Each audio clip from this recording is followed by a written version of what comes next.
तुल्य भारत न्यूज, भारत की आवाज। एसडीएम थप्पड़ कांड के बाद झालावाड़ अस्पताल में प्रदर्शन और स्टाफ से हाथापाई के तथाकथित आरोपों में उलझे नरेश मीणा को आखिरकार 1 महीना 10 दिन जेल में बिताने के बाद रिहाई मिल गई। जेल से बाहर निकलने के बाद नरेश मीणा ने अपने चित परितेज अंदाज में आक्रामक तेवर रखते हुए विरोधियों पर जमकर निशाना साधा। नरेश मीणा ने कहा कि उन्हें 1 महीने 10 दिन बाद हाईकोर्ट ने सशस्त्र जमानत दी है, जिसका वह पूरा सम्मान करेंगे और नियमों की पालना करेंगे। नरेश ने कहा कि उन पर झालावाड़ मेडिकल कॉलेज के डीन द्वारा काम में बाधा उत्पन्न करने और मारपीट हाथापाई के आरोप लगाए थे, जबकि वहां मौजूद प्रत्येक व्यक्ति यह अच्छी तरह जानता है कि वहां प्रदर्शन और आंदोलन पहले से चल रहा था, जिसमें पहुंचने के बाद वहां सिर्फ शिरकत कर रहे थे।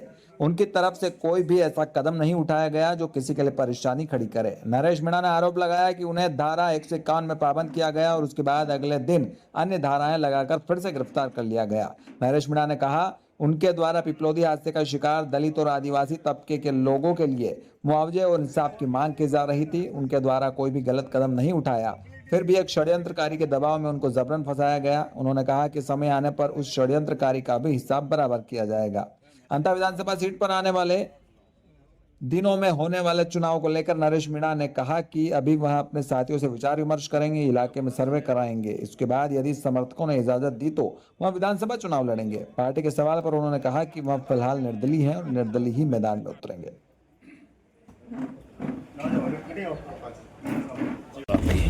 अगली रणनीति क्या होगी? अभी 1 महीने और 10 दिन बाद में मेरी जमानत हुई है। माननीय हाईकोर्ट का मैं धन्यवाद दूंगा, आभार व्यक्त करूँगा। और फिर से मुझे सशर्त छोड़ा है। जो माननीय न्यायालय ने जो शर्त लगाई उसको पालना करेंगे। आगे की रणनीति का तो अभी 1 महीने बाद बाहर आया हूँ, तो अभी सब लोगों से बात करेंगे, सब लोगों के साथ बैठूंगा, जो भी इनका आगे साथी जो तय करेंगे उसको। ऐसा क्या गुनाह कर देता आपने जेल जाना पड़ा? ये तो आप सबने देखा है, झालावाड़ के हो आप लोग। यहाँ एक जो घटना हुई, दुखद घटना, मैं एक यात्रा निकाल रहा था जब मेरे को ये पता लगा कि भाई यहाँ दुखद घटना हुई है। कुछ आदिवासी और दलित बच्चों की संस्थागत जो भ्रष्टाचार फैला हुआ है झालावाड़ 12 में, उसके तहत उनकी मौत हुई है। मैं यहाँ आया, यहाँ एक धरना चल रहा था हॉस्पिटल के सामने, मैं भी उस धरने में शामिल हुआ। पता नहीं मेरे को अकेले को गिरफ्तार किया गया, बाकी किसी को गिरफ्तार नहीं किया। पहले मेरे पे 151 में मुझे पाबंद किया, फिर दूसरे दिन मेरे पे धाराएं लगाकर मुकदमा लगा के मेरे को जेल में डाला। अभी मैं पता करूँगा कौन वो षड्यंत्रकारी नेता था जिसके दबाव में आकर मेरे को मुकदमा लगाया। और अगर जिसका भी हमें पता लगा जिसमें जो भी षड्यंत्रकारी नेता था तो कितना ही बड़ा हो, समय आने पर उसके हिसाब बराबर करेंगे। क्या सोचे समझे साजिश के तहत किया जाएगा? बिल्कुल सोचे समझे चाहते। जब पहले दिन 151 में पाबंद किया, मैं शांति से वहाँ धरना दे रहा था। मेरे पे जो मुकदमा लगाया वो मुकदमा ये लगाया डीन ने, जो हॉस्पिटल का जो डीन था उसने लगाया कि सरकारी कर्मचारियों के साथ मैंने अभद्रता करी, उनके साथ हाथापाई करी। जबकि आपने वीडियो भी देखे होंगे, आपने उस घटनास्थल का सबको पता है कि कहीं भी मेरे आसपास तो कोई डॉक्टर या कंपाउंडर नहीं थे।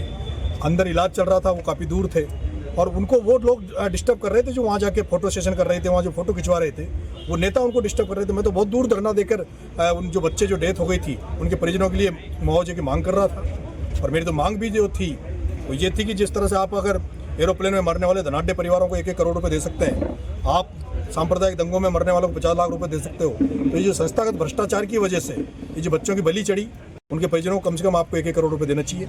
और ये दुर्भाग्य है, यहाँ से माननीय वसुंधरा राजे जी 2 बार मुख्यमंत्री रही और 89 से यहाँ लगातार सांसद है, 5 बार वो सांसद रही, उनका बेटा सांसद है। तो उनको आगे बढ़कर इनकी बच्चों के और परिजनों की मदद करनी चाहिए। अभी भी मेरी मांग है कि उनके परिजनों को कम से कम 50 लाख रुपए दे।